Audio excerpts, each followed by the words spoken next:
want you to get up now. I want all of you to get up out of your chairs. I want you to get up right now and go to the window, open it, and stick your head out and yell. Round 2. Fight. Good morning, Caniacs. It is game day, game 6, round 2. Can the Hurricanes win on the road, Ray? I mean, I want to say yes. They've done nothing. We all want to say yes, but can they do it? They've done absolutely nothing to prove that they can. But we're going to flush all that out a little bit later on in the program, because I think we say that we have a celebrity with us? I think we do. I think that's fair. I think that's absolutely fair. Joining us in the storm cellar, one Cat Hunter. Cat Hunter. Now, look, here's the thing. We speak to a lot of fans who are far flung from Raleigh. You're a little bit closer to home. Home being not Calgary and not Boston, but Raleigh. And you are a huge fan, but a celebrity because of TikTok. I've seen your TikToks, and they're amazing. They're Our funny. age is showing, Ray. They're awesome. They're awesome. And she's laughing. But before we get to your TikTok prowess, we'll call it your TikTok prowess, we're going to talk about how you became a Caniac. We do this with all of our guests. Give us the lowdown. What made you a Caniac? Do you have a favorite player all time? Who's your favorite from this team? Lay it on us, Kat. And welcome to the Storm Cellar. Thank you for having me. Honestly, a little nervous. I haven't done a bunch of these things, and on my videos, it's not me talking most of the time. So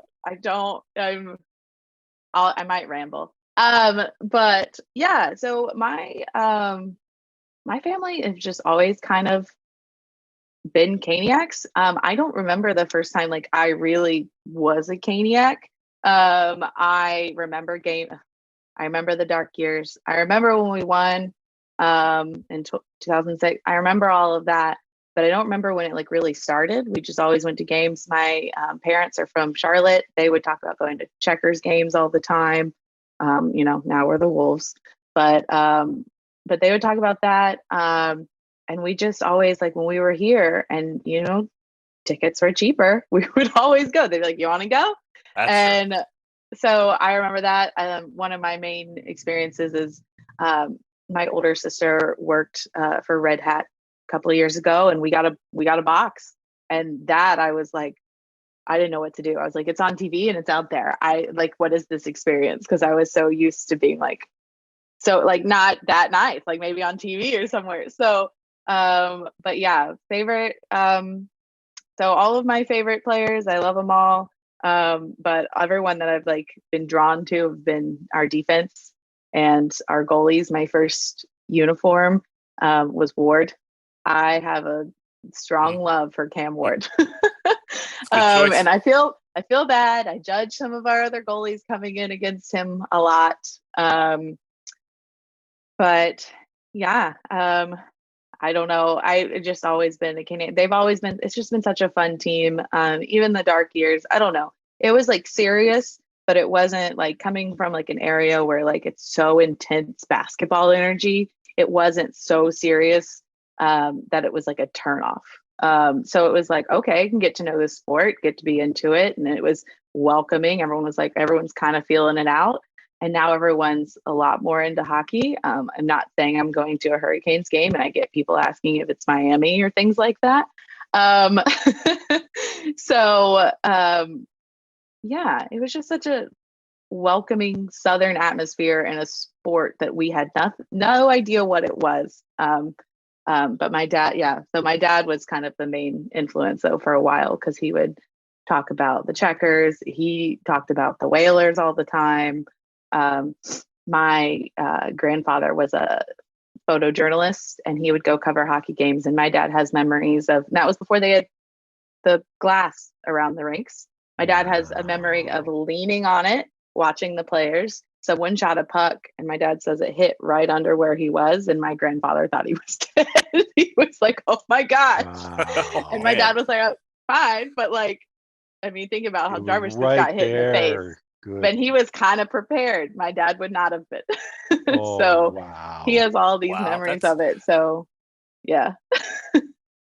You know, I was thinking you were talking about the you know, it not as maybe not as serious, not so much you know, it was a better vibe, the southern vibe, and what a lot of people have said about Raleigh, and you compared basketball, and I love the cross-pollination of college basketball.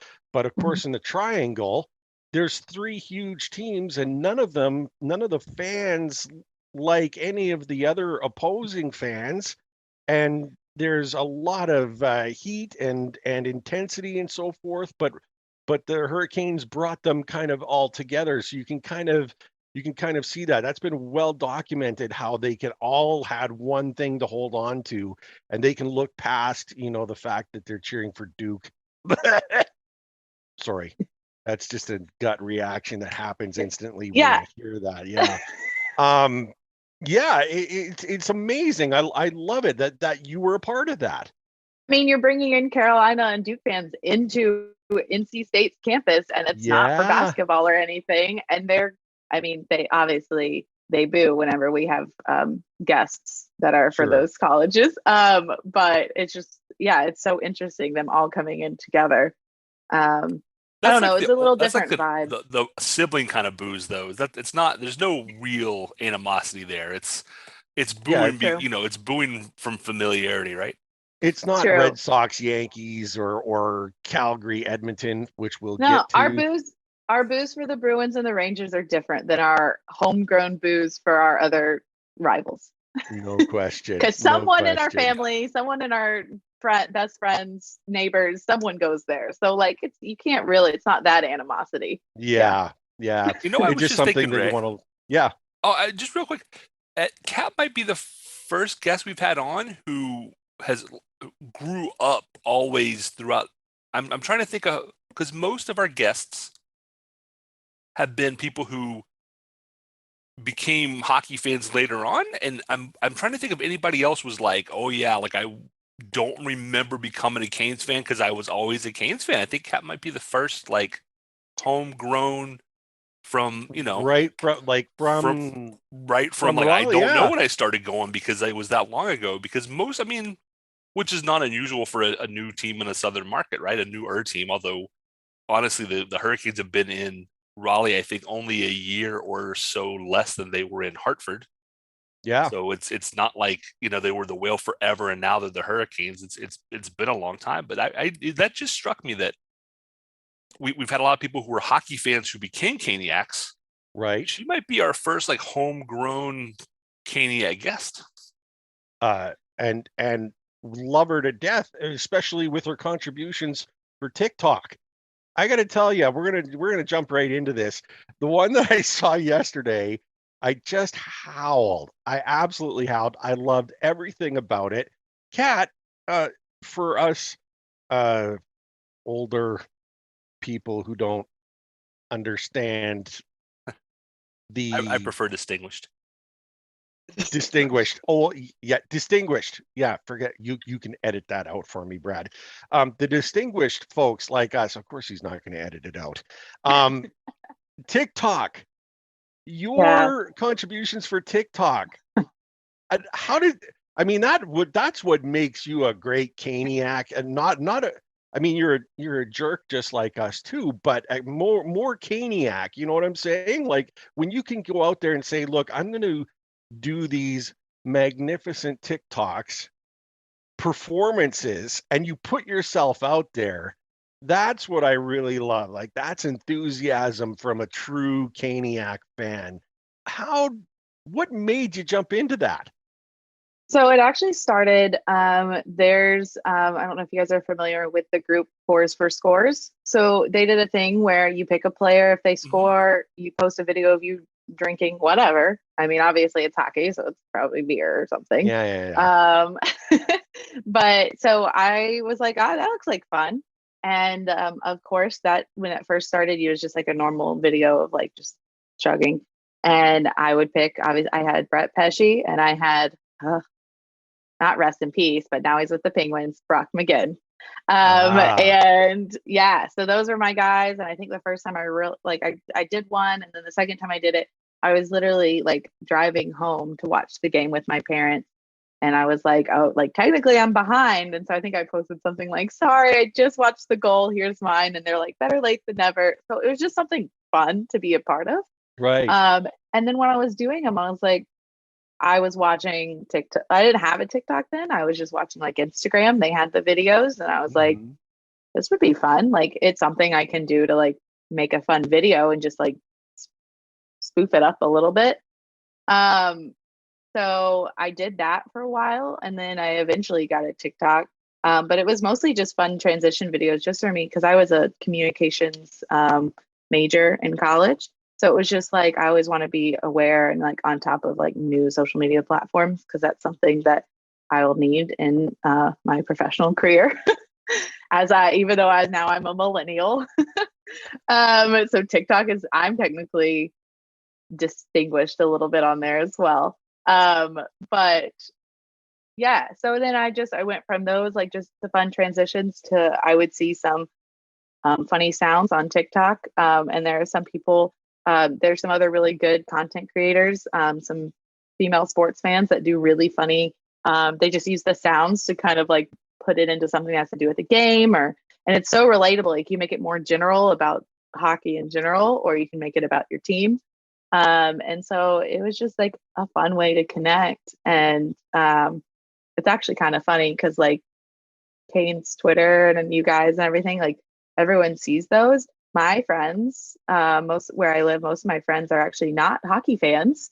And so they don't follow my Twitter and they're also like not on it as much. So it's really just like for me and then for the Caniacs, because it's just fun to do.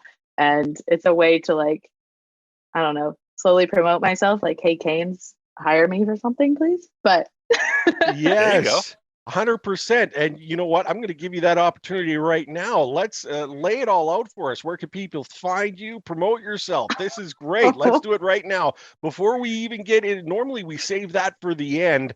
Forget that noise. We're going to talk about it now, and we'll talk about it at the end. Okay, so give it to us. Let's promote Kat because you're amazing. So let's do it. So if you want to see the TikToks, the recent one that you guys were talking about was me. Jacob Slavin is my man. He is my most current all-time jersey, best defenseman in the league to my defenseman in my opinion, and a lot of people's opinion. But my recent video was me using the iconic sound of just being like, it's a guy yelling, saying like, I'm right, you're wrong. And so I use that. You can find that on TikTok. It's my name is Catergy74. I don't know why I created that name. I think it was like a mix of my name and like strategy, and then 74 because Jacob Slavin, honestly. Yeah, so absolutely. that's my TikTok, Catergy74, Katergy. And then the other place where I put all of my content is on Twitter mostly. It's Caniac Chick with a no K at the end. Yeah, that's where you can follow me. That's where I post all my stuff that's mostly Canes related. All right. Real quick, just since Kat brought it up, we do follow Porse for Scores. We've had Mary from Porse for Scores on the program. You can follow them at Pors, the number 4 Scores. They basically say, send us a video of you, having a drink to celebrate a goal. All that money gets raised for charity at the end of the season. You can also do individual. A bunch of times they've asked for things, and we've gone on and said, oh yeah, if the Canes win tonight, like I'll kick $20 off here or there. So while you're following Kat, also if you don't follow Porse for Scores, because raising money for charity, I think, is a great one. They're super fun. They post fun content. They're encouraging. They love any type of. They just want it goes, like you said, goes to charity, and it's just a fun way to kind of give back, like while enjoying hockey. Yeah, I think a lot of people appreciate the visual too. I like making memes, and some of the memes I make on hockey pages are they're not rude, but they're certainly chirpy, right? They're certainly meant to be, you know, a little Have smack you talky. did you use the Stormy one I accidentally made? It's a No. picture. So I sit for our season ticket seats are up in the second level, and they were doing the parachute toss, and Stormy was up there, and at first he just like peered over the railing, and it looks a little like a horror movie, like that pig is coming for you. And so I just took a video because it's hilarious looking. And so I my friend beside me was like, I think you just made a meme because I took his picture and shared it. I haven't yet, but I will. How about Yeah, that? it's like Absolutely. it's kind of that thing of like I'm in your walls, like when you're like I'm coming for you. So I didn't mean to do it. I just thought it was a really funny picture, and people started using it, and I was like, okay, I'm really proud of this. And Stormy, that's awesome. There you go. Love it. Stormy, we're coming for you, Rangers, but not just yet, because we've got other series to discuss. We're going to talk some hockey. Let's start in my backyard. The Flames and Oilers. And now look. The controversy. Yeah. It's kind of a shame because the amazing intensity and display of hockey for the whole league almost completely marred by one call. And so let's talk first about the call, and I don't even need to expand. Everyone knows what it is. Let's talk about the call, but then we'll touch on the series and expound on that a little bit further. Kat, goal or no goal? I personally say goal, but I say goal in terms of you have called that a goal every like so many other games during the season. And if it's a rule that says nobody knows, kind of like goalie interference, you have to call it as consistent as you can. And there has been people that have posted other goals, allowed goals, where, in my opinion, yeah, their foot literally went forward. Like that is coming as a former soccer player. I know what a kicking motion looks like. Yeah, exactly. Yeah. And I would say for this one, like it was kind of weird because first of all, it's like the outside of his skate and it's turning sideways. It's not really like his foot was going in a normal kicking motion. It's kind of a stopping motion and the outside of his skate. And you could say, well, he like stopped and like kind of changed direction. But I'm like, so would that mean you would have counted the goal if he crashed into the goal with the puck? Would that have counted? So, I mean, I say he's being pushed in. He does know it's going to hit his skate. I don't think he deliberately pushes it with his skate. I think he's stopping and getting out of the way while being harassed by the defender. And I say if we're being consistent, which is what all the fans ask for from our referees, and that's the one thing we don't always get. I would say it's a goal, and just for the officiating to take center stage on a fantastic rivalry that everyone just wants to keep watching is a shame. Like that's what you'll remember from it. You won't remember all of the influx of goals and between McDavid and former Hurricane Lindholm was having a great season, scoring tons. And like you will remember, like you'll know like high scoring, but that's what you're going to remember is that. Yeah, Kat, you completely forget the fact that both teams scored 4 goals in 1 minute and 11 seconds. Nobody's talking about that. Completely gone. No one talked about it. No one cared because of this. Brad, let's get your take. I think we're mostly the same, but go ahead. I'm going to take a deep breath and talk fast because I could spend an hour talking about this. Yeah. Kat is 100% right, and I'm going to lay it out real quick. Number one, he's trying to stop. It's clear he's trying not to run the goaltender. The rule says a distinct kicking motion, which you can't have if you're trying to avoid the goaltender, and all your weight is on that foot. If you think that was a distinct kicking motion, I want you to stand up. I want you to raise your left foot, so you're standing on your right foot, and now kick. Yeah. You Kick with can't your do other it. foot. You It's can't. not possible.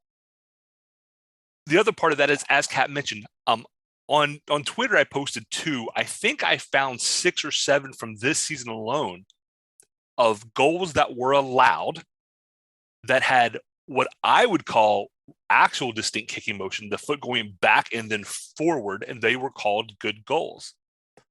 So consistency, and I don't blame the refs. That's the one thing I haven't said on Twitter as much I wanted to stress here is I don't blame the refs.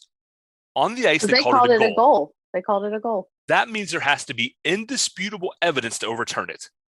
I blame the guys watching that on TV and going, oh, that's a distinct kicking motion, because there is no way you can say indisputably that that was a distinct kicking motion, given the video evidence of what we've seen throughout the entire year, and not even including last year or the year before. Like, how do you not have, if you're in the video room, how do you not have like a 30-second clip of like, okay, well, here's 5-second clips of goals we've said were good, and here's 5 examples of what is not good to compare it to. Like, how can you not just do something that simple? Maybe they do, and they just got it wrong. The worst part, and Ray, you brought this up, is everybody on Twitter blew up. Like, oh my God, 4 goals in just over a minute. That's amazing. And as soon as that goal got incorrectly called, got called off, nobody said a word about that. The whole series comes down to a mistake by the league office. Not the officials on the ice got it right. That's the real problem, is they're being told what to call in the end, but they got it right. Shameful way to, I don't really believe in conspiracy theories. I do throw them out there sometimes. Dmen hates the Canes and things. I don't really think that that's true, but there is some part of me that says the league saw a chance to get Connor McDavid into a Western Conference Finals and took it. Because if it goes 7, you may not have an opportunity again the way that series has gone. So I'm not a conspiracy theory guy. I think they're fun to if you understand that they're in good fun. But that would be my conspiracy theory for this, is they went, oh, we can get McDavid into the finals if we disallow this goal. What other option is there? Because there's no distinct kicking motion. There just isn't. Well, yeah, and you can give them kind of benefit of the doubt a little bit, because they did debate it a little bit up in Toronto, because it took a little bit for them to review it, which the analysts were like, oh, the longer it takes, it has to be bad news for the Flames, and it was. But yeah, it would be nice to know if, like, are they referencing these other goals that they called, and like, I don't think there was enough evidence. If you called that goal in the ice, I don't think there's enough evidence to overturn it. I don't understand the indisputable evidence. Like, even like people that were like, I don't think it's kicking motion, but I mean, it's kind of weird, but it's not enough for me to change my mind on it. I don't see how you could do that, especially on a playoff game. Like, I don't know what it has been about these playoff games, but like, going into playoffs has always been like, playoff hockey is a different type of hockey. They're not as nitpicky with the calls. They're rougher. Things happen. Like, and like these games, and they seem to start that way. And then recently it's been like they started suddenly nitpicking, but like weirdly nitpicking certain things that I'm like, that was light even for regular season, and we're in playoffs. So like, I'm not asking for like, them to be injuring each other, but you're being real quick on this whistle. And so Trouba dive.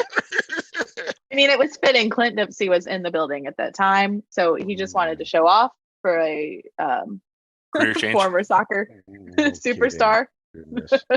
Sorry, I'm changing subjects. I'm diving into something else there. But look, I'm going to make it unanimous here, just for the record. None of us really have a horse in the race. Okay, we're just fans of the game. And would it have been nice to see Calgary continue on my end? Sure, because when Carolina's in the final and Calgary's in the final, I got a chance to be my Caniac self in Saddle Dome and blow the roof off that dump all by myself. And that was stolen from me. So yes, I'm a little annoyed, but and you hit it perfectly. The call on the ice was goal. and this is probably one of the weirdest situations, because if they had actually waved it off and said no goal because of a kicking motion, there wasn't the evidence to prove that there, you know what I mean? Like if they said, no, he kicked that one in, blah, blah, blah, there wasn't the evidence to say that he didn't kick it in. It was so ambiguous. Like it could have gone either way. And at that point, the league has to say, we trust our officials. We trust our refs. They're on the ice. They called it a goal. It's a goal, and continue on. Now, for the record, if they allow that goal, there was still 5 minutes left in the game. There's nothing to say that Edmonton couldn't have gone down there and, with a little bit of extra pressure and an extra man on the ice, put one past Markstrom, who was a leaky sieve all bloody series. Markstrom was terrible, and it's an embarrassment to the league that he's nominated and Freddie isn't. But that's another story altogether. So that's the situation. That's, like, to me, and this is, and we'll transition into the series. The Oilers were winning this series. The Flames did not play nearly well enough to win this series. They had many opportunities when they were up in those games to put Edmonton away, because Mike Smith, although he made some great saves, he allowed a 155-foot goal. Which might be the best goal of the playoffs that I saw. That was awesome. I have told everyone I had Scott Darling flashbacks, because I remember being in the building and someone just flipped the puck in from past center ice, put his glove up, and next thing I know is in the net. And I'm like, what did I just watch? And so when I saw this, I was like, this is the worst kind of PTSD I've ever seen. I was like, I feel so bad. Triggering. It was unbelievable. I didn't understand it. It was like, how are the Flames just not crushing? Because Smith is so hot and cold. It's just unbelievable. It's unbelievable to me, and frustrating. This was such a great series, and no one's going to talk about it for the next umpteen years until there's another Battle of Alberta in the playoffs. And even then, when it does happen again, and hopefully it will, they'll be trotting this goal out the whole time, and no one remembering that, you know what, this was a great series. It was so much fun to watch. It was fantastic. It wasn't the best hockey, but it was entertaining for sure. It was so entertaining, and definitely something for new fans of the game to just sit and watch this amazing, the silky mitts of everyone. Some of the goals that McDavid, Draisaitl, Gaudreau, the boy, like everyone on the ice was making huge contributions and showing why it was such a great time, and the environment as well. Like, you look at the environment with the fans and stuff like that, they're almost as rabid as Carolina fans, almost as hyped up. So we're going to instead of going further into the Avs Blues that just ended last night, we're going to put that off. We want to talk, and let's be more important. No one matters more than the Canes, right?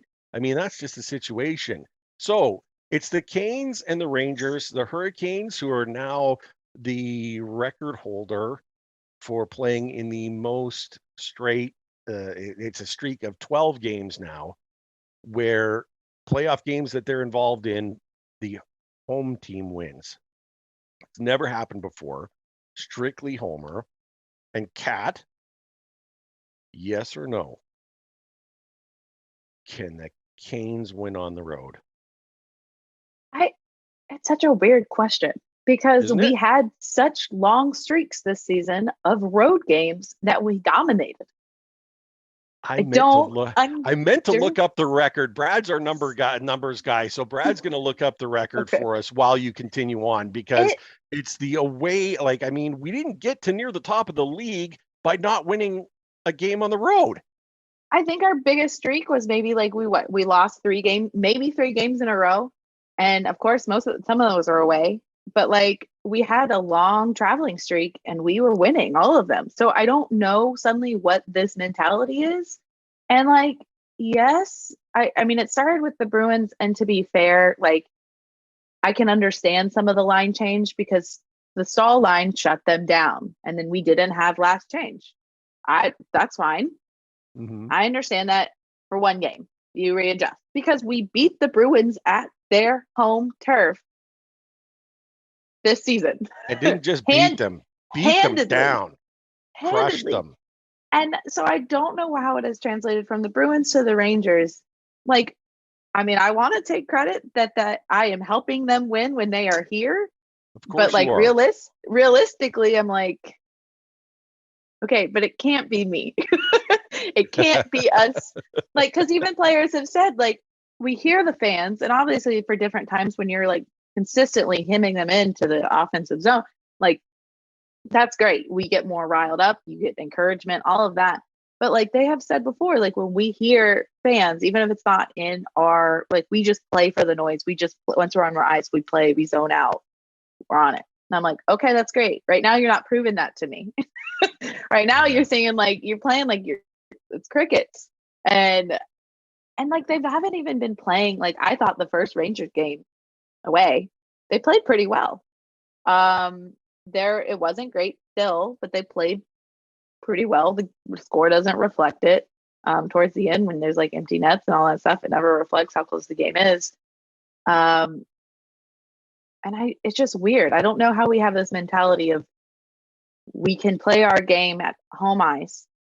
And even when they start playing chippy and trying to be the Marchands and the Trubas that they are, that we're like, okay, we'll zone it out. That's fine. We won't get into penalty trouble. But then when we're on their ice, we just like, we give into it.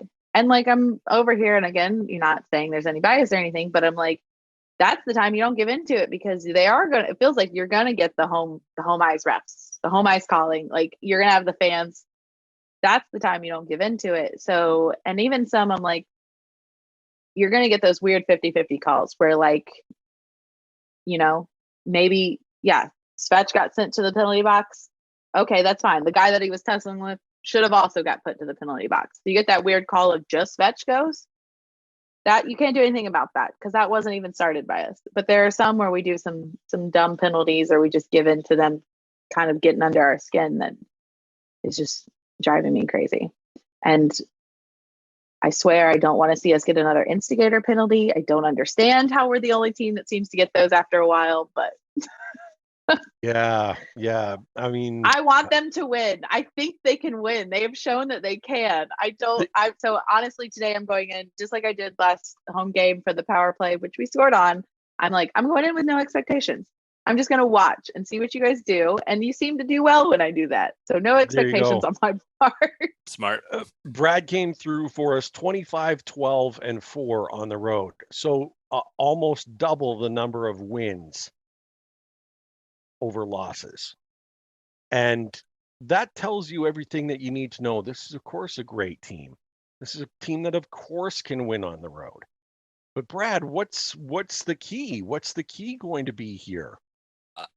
So the Bruins series makes some sense, right? Because their top line is, when they put the perfection line back together, they're just that good. Stop. I don't want to hear the name of that line again this season. I heard it so much from every commentator. The Pasternak line, they're just that good. No forwards in the league for the most part can defend that line well. Makes sense.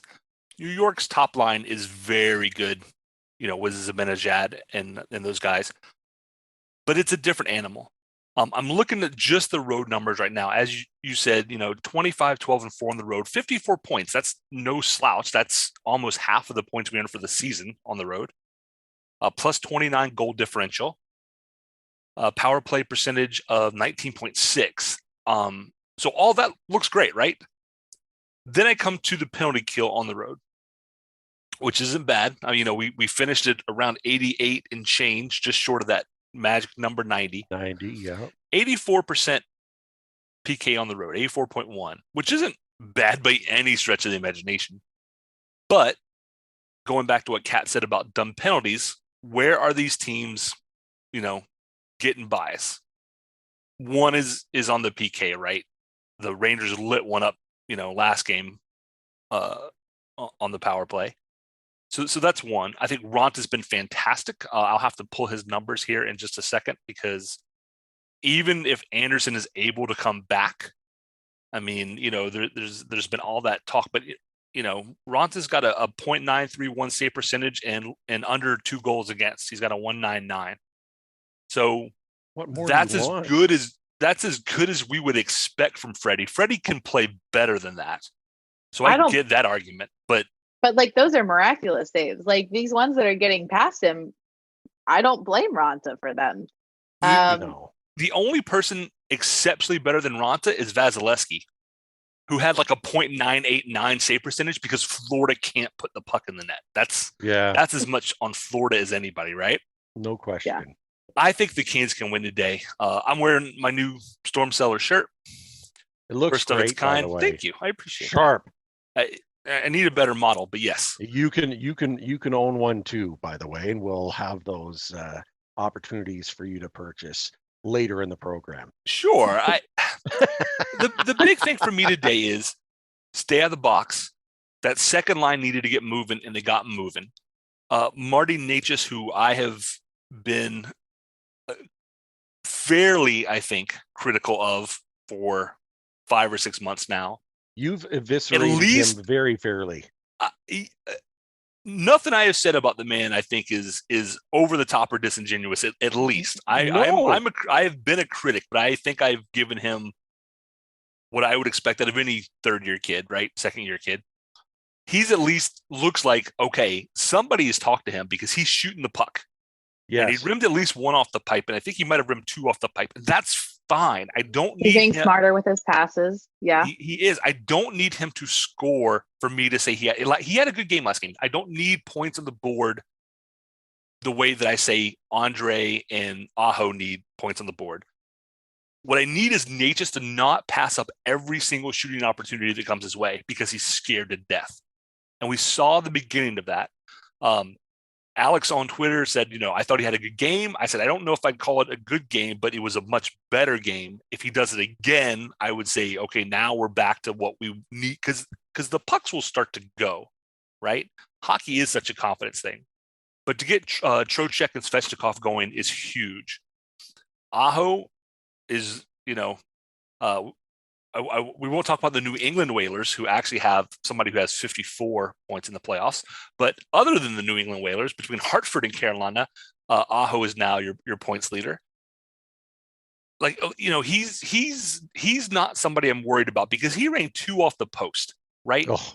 Half an inch, and he gets 2 goals, and the game's We're really playing the post. It's the goalies and the post. Everyone has a second goalie when we play them. I was definitely going to make a New York Post meme joke if Aho hits another one, because it's just sitting right there. Well played, sir. So very well played.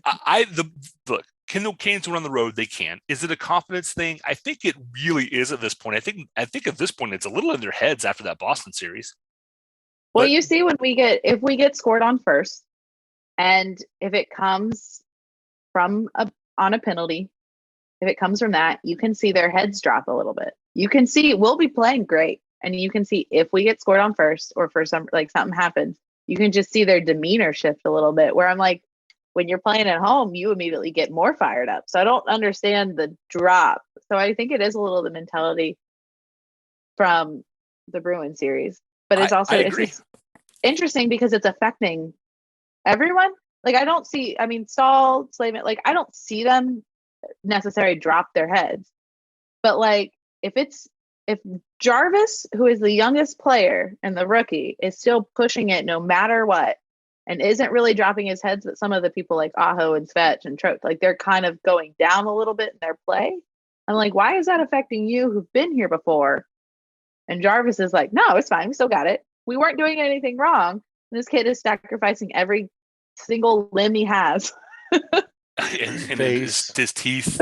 Luckily, they're only bent Not in, limbs. right? They're Okay. not missing. Not, Like, oh my not goodness. limbs exactly. It's Yeah. every other appendage.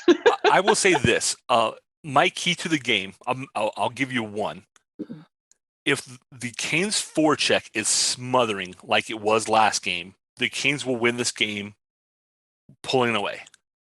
When they get behind and they stop forechecking and they start gripping their sticks tight and they're not doing the things that have made them a good team all year, that's when there's problems. It's when they turtle. Exactly. Or that's what we say, when they turtle. Oh yeah, I've said it and I'll say it here loudly. Sorry for interrupting. I think it's the sexiest thing in hockey when we don't let them have the neutral zone. When we are so on top of them that they can't get past the middle of the ice, can't even get out of their zone. I'm like, this is Canes hockey. It's beautiful. This is what gets you into it. But when they sit back and let them come into our zone, I'm like, what are you doing? Why are you acting like, and it's not even when they pull the goalie, you're acting like they have a man up all of a sudden. And it's just because you let them in and you only have a 1-goal lead. Like that's not, I don't think, for some reason, I don't think that's Brenda Moore's style either. Like, I don't see that kind of coach being like, yeah, just sit back and defend. Like, so I don't understand why we do it. You want Zibanejad and Panarin. You want Zibanejad and Panarin to spend the first half of their shift just trying to clear their zone. So by the time they cross our blue line, they're like, they're gassed. I need to change. Like now instead of thinking about scoring goals, I'm thinking about, okay, my shift is almost up and I'm going to need to put myself in a position to get a change. I'm gonna jump in here. So I know I'm gonna give and say what I've always said about the keys to the game, but I'm adding something else. But there is the one thing I eviscerated Svetch last week, called him a tropical depression, and he absolutely was. Brad watches games with me through texting all the time. The magic of the internet. And he will tell you that I was eviscerating him throughout. This is a PG show. Game. I cannot read those comments. You could not read the comments. It was absolutely terrible. I even came up with ludicrous. You want conspiracy theories? Off air, Cat. We'll share that conspiracy theory that I shared with him. It was unbelievable. It was the only explanation I could come up with, and we won't share it now. But it was entertaining. I like to think of myself as an entertainer. Yeah. But what is alarming for me is that in these playoffs, our best line is the third line checkers. And that is not enough to get to the promised land. It just isn't. In all of our criticisms, we have never once pointed a finger at Staal, Fost, or Niederreiter because they are playing their game perfectly. And we have needed everyone else to reach their level. That's the reason why I'm nervous.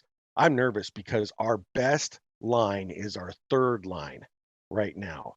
And as great as that is at home, it means very little on the road when we can't get the matchups that we want all the time. And we need everyone pulling on the rope in the same direction if you're going to win this tug of war. And you just cannot have it that way. So guys like Svetch, like Natchez, like Trocheck, they need to find that next year. And they need to find it 4 weeks ago. Like we're in the playoffs now, and things are only going to get harder from here on in. And further to that, we need to win tonight because not only can my blood pressure not handle another game 7, but any team can win on the road. Just like we know we can win on the road, the Rangers can win on the road too. And they've got a great goaltending. He's been their best player, and we just need to step up. I've got 4 keys to the game. The 3 of them are the same as they always are for every NHL team. Number 1, you need goaltending. Raanta, you've been amazing. Keep it up. Keep smiling. Keep putting up those great numbers. Keep making those Gumby saves. I love those Gumby saves. Honestly, they're outstanding. They're outstanding. Number 2, our special teams. Okay.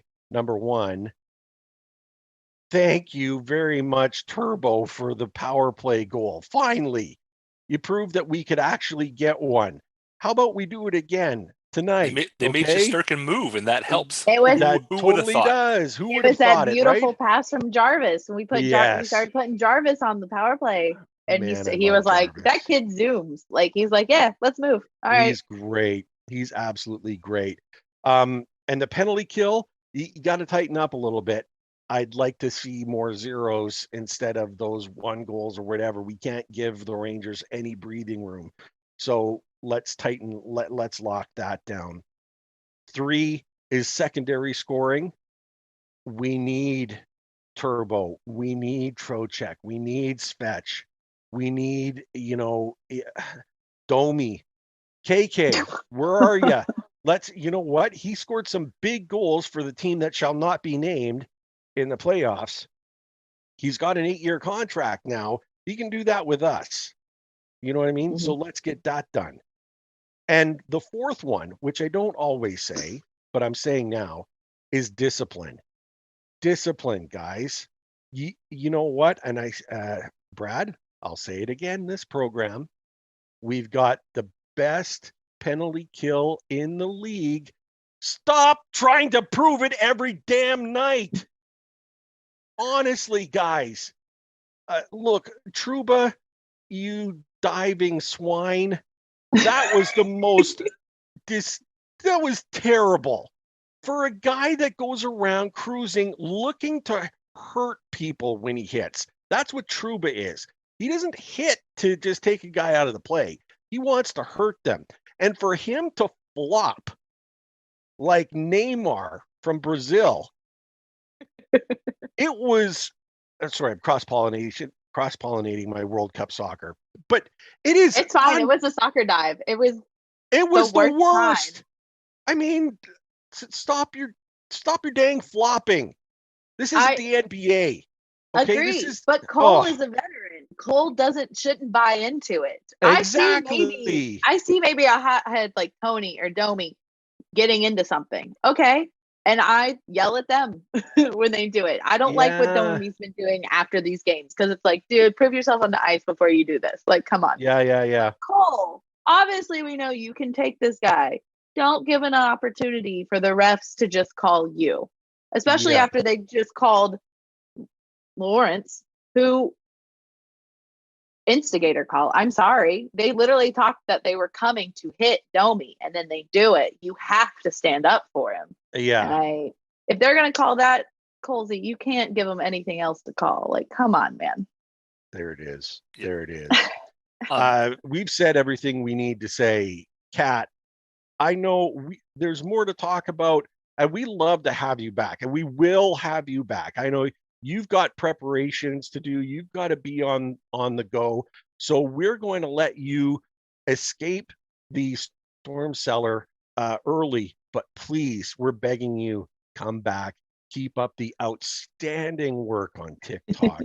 Keep giving us, and you know what? Promote yourself again. I said we do it at the start, and we do it again. Promote yourself again. Get it in there. You've been an amazing guest. Give it to us. See? Yeah, on Twitter it's Caniac Chick, Chick without the K at the end. And then on TikTok it's Katergy, Katergy 74. So yeah. I mean, I see all Canes fans coming on there and saying, let's go Canes on my videos and things like that, even when it's not directly related to Canes. So I love interacting with everyone, having good discussions. And yeah, thank you for having me. I wish I didn't have to go so soon, but I'd love to come back and talk more with you guys. I love having discussions where you can kind of, get all different sides and again, talking about the flop, but also talking about how we can do better. I love those type of discussions because that's how you grow. That's how you analyze the game smartly. So yeah, give me a follow. I'd love to make new Caniac friends. Yeah, and I think we can win today.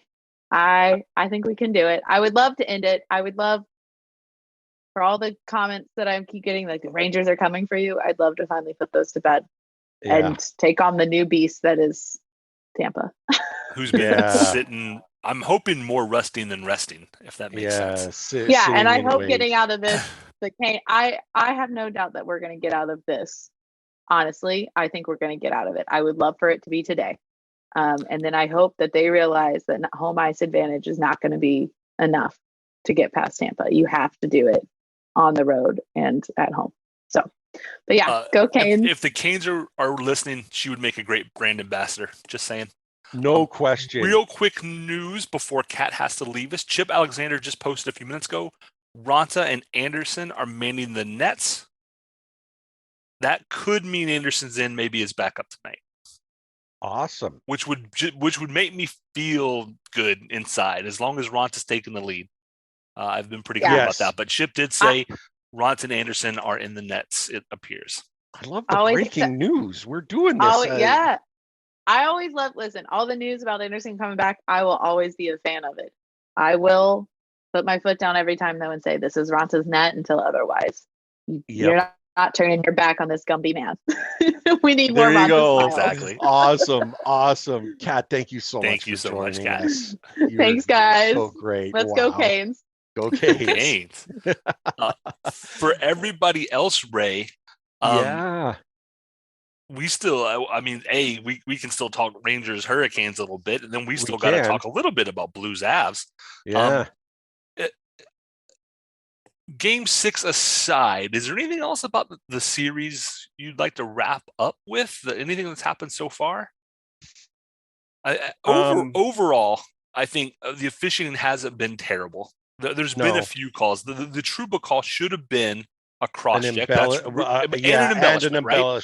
This is another case of the Canes getting stuck with a call that other teams don't get called for, right?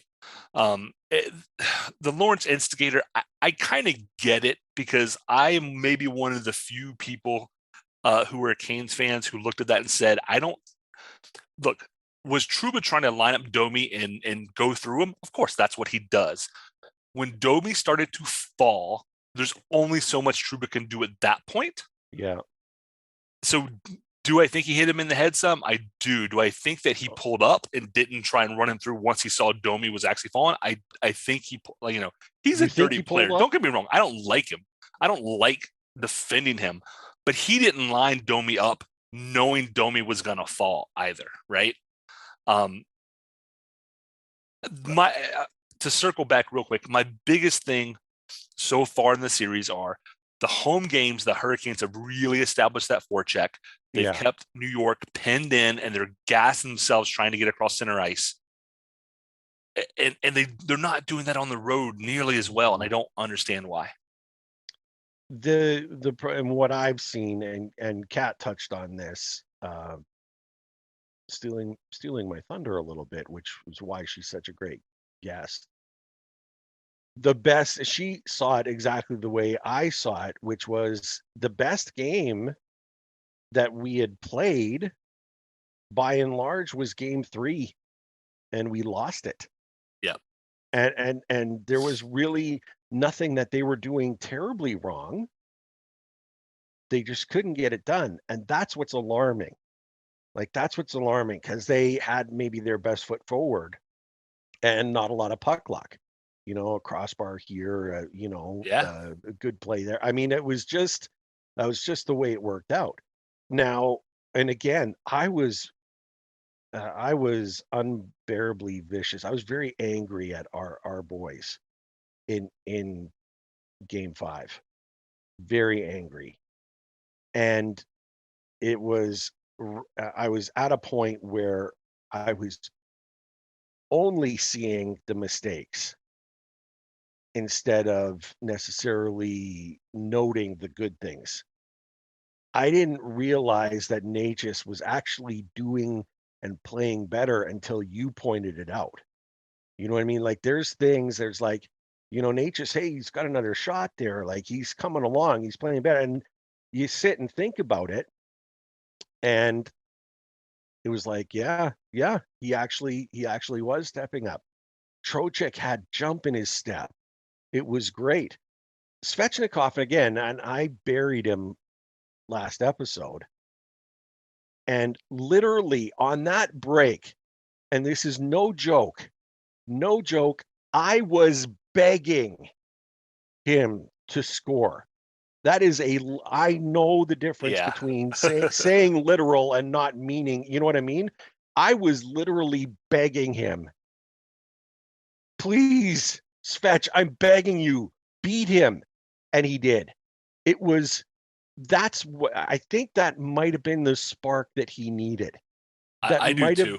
It was unbelievable. Earlier in the season, I'd have seen that and went, oh yeah, this is going in. And then, last night or 2 nights ago, it was like, oh, please God, let this go in. Oh, it's got to go in. And the Trocheck goal, beautiful. Just it was that saucer pass. That saucer pass. Do that any better. That's why he's a pro. Just high enough to elevate over Adam Fox, who I love watching getting beat. Yeah. And then it's right back on the ice so that, he's not having to bat it out of the air or anything. And Shesterkin dang near got that one. You saw how close. Very close. He got a piece of it too, like that. And he really had no business even having a shot at it. Never mind getting a skate on it, but not enough to keep it from going in. Wow. Today feels different to me going into a road game based upon the way the last game went. It was the first game in a while where I thought we were clearly, definitively the better team. Yeah. Versus we were a little bit better than they were and we won. I feel like this could have been a turning the corner. Like if you're gonna slump in the playoffs some, fine. Like if it doesn't cost you. But I said a few minutes ago, the Tampa Bay Lightning have been resting or rusting, and you hope it's the latter, because a lot of teams, they get a week off and it takes them a game or two to get back into things, out of the routine, right? You want to take advantage of that. Mm-hmm. And you don't want to do it having come off of game 7 and having to go right in, because you want a couple of days for guys like poor Jarvis with that upper lip. Oof. Looks like that hurt my mouth just watching the replay, and I saw it. I was like, oh, even those types of injuries, you want guys to have a couple of days, right? You just, give them a little bit of a break just to kind of get through some of those things.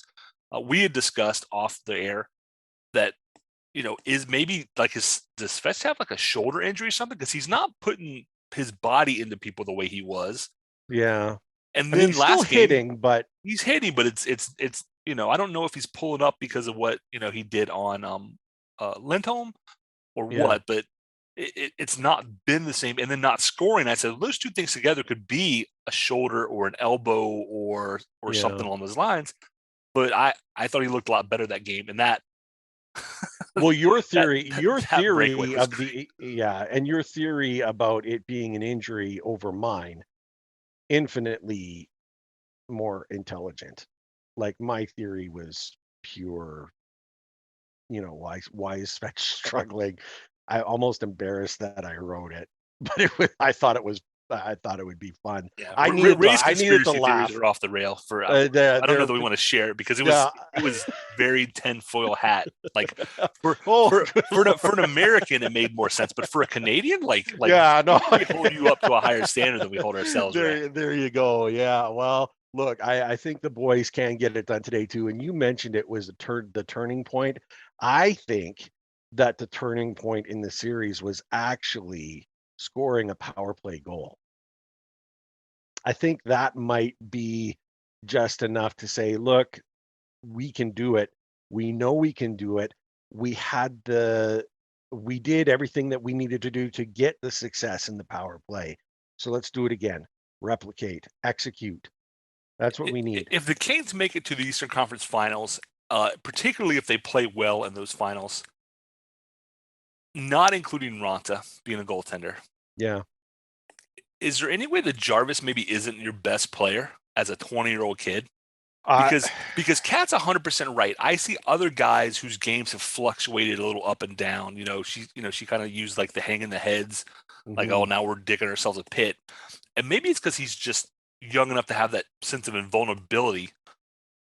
I don't see it with him at all. He's, even I mean, he gets takes one in the mouth, which Mhm. it wasn't a penalty. I know there was a little controversy. At least when you're that low and a guy's taking a shot, I mean, There's that's just follow through. unfortunate. The It fact that is. the referees didn't blow the whistle concerns me some, although that's at their discretion. The play is supposed to continue unless they think there is an It's like for serious, me, right. For whatever. me, it was less about the injury and the fact that he was laying right in the slot. Like, Yeah. I'm like, okay, well, what if Dangerous. somebody puts up a slap shot from, and clips him right in the face, that. Yeah. So to me, where he was should have warranted a stoppage of play. I think he missed a shift getting stitched up. I And he mean, was right back. I am a firm believer in not having toxic masculinity where guys are like, playing through broken feet and ACL Mhm. tears and things. Like don't do that to yourself. No. Jarvis is going to have an X-ray. I think it sounds like maybe tomorrow or today to look at his teeth. Like he didn't lose any chiclets. He probably got a couple of stitches for a cut. Mhm. Big props to him because that's getting in that zone of like, oh, I don't want you to do anything that's going to hurt you long term. Yeah. It sounds like it's not an issue, which makes me feel better about him wanting to continue playing. But the kid comes back and you'd have never known he was hurt. And he had an assist on the power play goal. You asked me where I put him in the hierarchy, taking Antti Raanta out, Please. who's clearly been the best. I have him at 4, and you know which 3 players are ahead of them. Sure. And it's Staal is at the top. Yep. Bost, Niederreiter, Jarvis. I almost went there, and the only reason I didn't is, I used to work on a cattle farm in high school, Mhm. and I had one horse named Sonny. I love Sonny. Sonny was dependable. Sonny did his job, knew what it was every day. So when we talked about great horses and stuff, his name didn't always come up because you just expect, you know what I mean? Like you just expect that out of him so much that you blend into the background. Yeah. And that's how those three guys, I just know I don't have to worry about them at all. And, and my brain kind of skips over them and says, okay, well, who, of the remaining, 16 guys, who do I have to worry about? Or who do I have to think about? So I'm with you 100%. It would be really hard not to say that those, fast Staal and Niederreiter are not the best guys on the ice, but they do their job so well. They're just kind of there. And I know that we're going to get the same effort and the same thing from them every single game. I'm going to make a comparison and take you into time machine. I look at these 2 lines the same, but for different reasons. So I look at our Staal, Foss, Niederreiter the same way I looked at the BBC line in the playoffs. Brindamore, Battaglia, Cole. You knew, and how much of that had to do with the guy who was centering them. You know what I mean? Like it was Brindamore. He kind of set the standard for that line, and it's all of you guys. If you're on my line, you're playing with me, and you know what I mean? But they could score 100%. goals. They were 100%. They were everywhere on the ice. They were 200-foot line, right? But they could score a little bit more. When you had, Brindamore and Cole and Bates was scoring a lot of points then too. The third line for us now doesn't put up as many points, but they're still a threat. And they're better defensively. I mean, they are. The They BBC was a great are. two-way line, and that our third line now is less of a two-way line than a than the premier shutdown line in the league, Just lockdown. It's who can also net you goals. You know what I mean? they're just outstanding. Just outstanding. You know, uh, yeah, I think we're in good shape tonight. I certainly don't want to see another game 7, but I would be confident in a game 7 because of the sixth skater on the ice that we always have every time we're in Raleigh, and that's the Caniacs and Jerks and the fans who are just lights out. Unbelievable. Yeah, Let's jump. That game, just in case anybody hasn't heard, is slated for Monday night, which is Memorial Day here in the U.S. at 8 p.m. Yep. Which is, I mean, I'd rather have that holiday reserved for what it's for, not watching hockey that night. So let's get it done in 6. Finish her up. We still should talk Blues Abs real quick, and then maybe predictions for tonight and Monday if we need to. The Blues pulled the Panthers and got scored on with 6 seconds to go, and they're out. And I've said before, I want to like the Avalanche as a team. I try. I like a lot of the things their organization does, especially their social media team is absolutely fire. Their social media team, I'd love to have them on sometime to talk because they clearly demonstrate consistently that hockey should be for everyone. No question. That being said, I wanted the Blues to push this out to Game 7. The Blues have some. I can't stand Bennington, but they have some guys like Tarasenko who I think are great. Oh man! And to lose that game because I mean the Avs, I'm almost surprised it went 6. I mean the Avs are clearly I think the better team. The Blues have had to struggle and fight for every win that they've gotten in that series, which was only a couple, but to be 6 seconds away and have that. Canes fans, we know we've given up a few of those throughout the season this year. Yeah. And that's just and I'll ask you the same question I asked some hockey friends. If you're as a fan, would you rather be a Panthers fan who just got swept and you just weren't really in it? Or do you want to go out the way the Blues fans did where you're expecting going to OT and everything your legs get cut out from under you with 6 seconds to go? Because to me, the way the Blues went out is way worse as a fan. Oh, because the in the Panthers series, once you're down 2-0, especially 3-0, you know it's coming. But last night the Blues fans were like, we're going to OT and then it's a coin flip, and no, it isn't. And I am squarely on the other side of that one. The pain hurts. There's a shock to it when you lose a goal. When you lose on a goal with just like 4 seconds left, the shock is I don't want to say traumatizing, but as a fan, it is just it's crazy. It's difficult to deal with. When you look at the Panthers, this is a team that was the President's Trophy winner, and the Lightning punked them the way the Blue Jackets punked the Lightning. 4 straight. Get the hell out of here. You got no business being here. If I'm a Florida Panther fan, I am livid. Livid.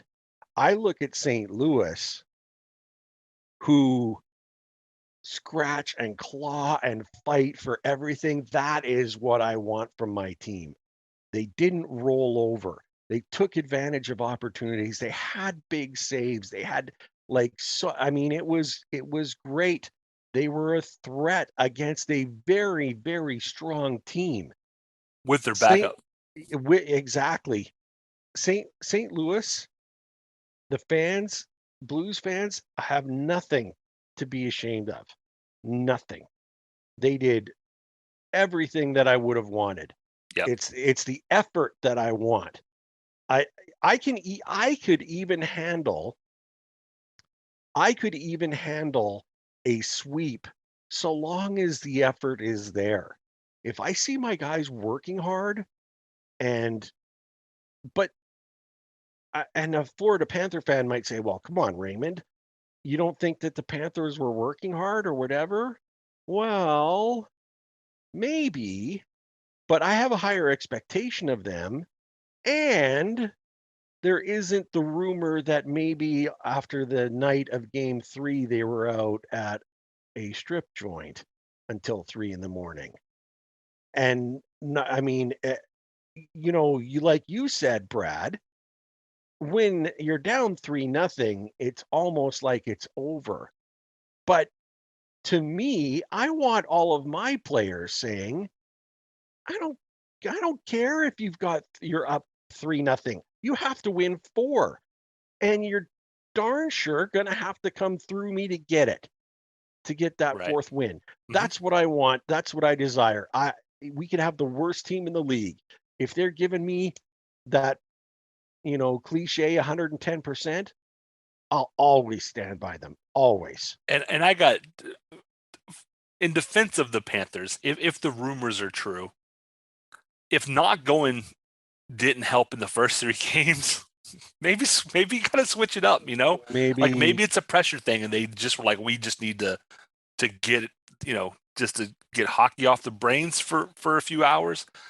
Uh, Less than hockey off ideal, the right? That's not hockey what off. you would want to do, but I'm just saying I at least understand maybe the like we just got to get out of our heads for a couple hours and Right, but hockey off the brain. Remember that game was over in the afternoon. So go cut loose, go blow off steam, whatever. Don't go play stay out paintball. till 3 in the night, like 3 in the morning, the next morning. Like, Could you imagine Rob Brendamore's team doing that? no, good No, Lord, no. not for a No, moment. no, no, no, not even for a second. Not even for a second. Um, let's move to predictions. I mean, the Blues, like I said, tough one. And before we jump to our predictions, man, that's it. I got to tell you, the West final is going to be a good one. It's going to be entertaining. I got to Uh, pull Oilers, I guess. I I mean, I suppose that would give me an opportunity to make 2.5-hour drives north.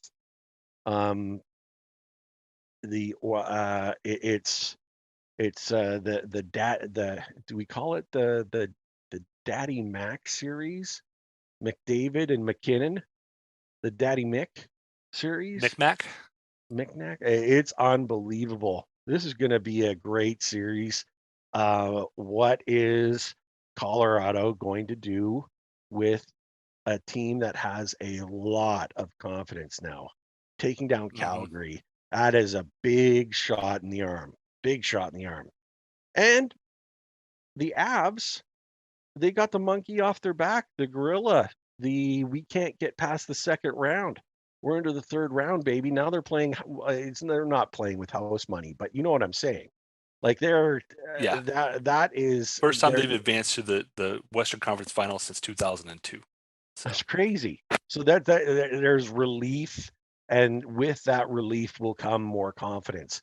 Both of these teams, this series is going to be great. Very, very entertaining for everyone involved. Um, predictions for tonight, Brad.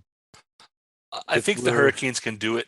I think this might be the loosest game scoring wise. I think 4-2 maybe something like that. Wow. Which isn't a high scoring game for the Hurricanes, but it would be in the playoffs, right? Yeah. I think maybe it goes like 3-2 and then with an empty netter at the end or something like that. But the Yeah. Canes can do it. Will they do it? It's my only question. And I think that they also shed those demons tonight.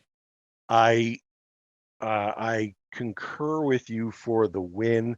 Although I suggest that if Carolina is going to win, they cannot get into a freewheeling up and down the ice type thing.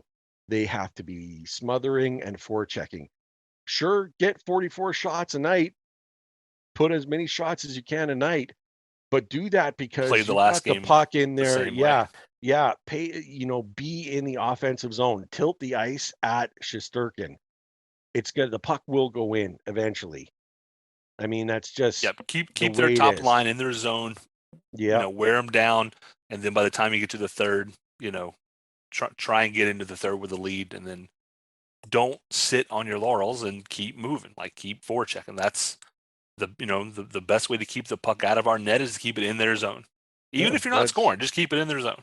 Just keep it in there. Keep it. Keep hitting the bodies. Bump. Keep on them, and just wear them down. Make them wish they never even made it into the second round to put up with the type of smothering, relentless forechecking that the Hurricanes have been providing. Brad, this has been a fantastic show. Always a pleasure. And it's so much fun. A shout out to Kat once again, who was amazing. And it's unfortunate that she had to leave in the middle of the show, but we will have her back because she was outstanding, entertaining, smart, so much fun. Great. It's absolutely great. Just like all of our other guests. Honestly, we've had some amazing guests. Not a bad apple in the bunch. We've been really fortunate. Very, very, very fortunate. No question there. And with that said, I don't know, we've already done it once, but we should do it again. We should. Go Canes! Go Canes! Thank you everyone for tuning in. Ray and I greatly appreciate your support in helping us produce an informative and fun podcast. As always, we'd like to say that we believe hockey is for everyone. Whether you're a Caniac or a bunch of jerks, doesn't matter, as we're just a couple of jerks anyway. We would love to hear your questions, comments, and suggestions. We will do our best to answer anything hockey related. You can reach us via email at stormcellar97@gmail.com. On Twitter, we are at stormcellar97, and on Facebook at facebook.com/stormcellar97.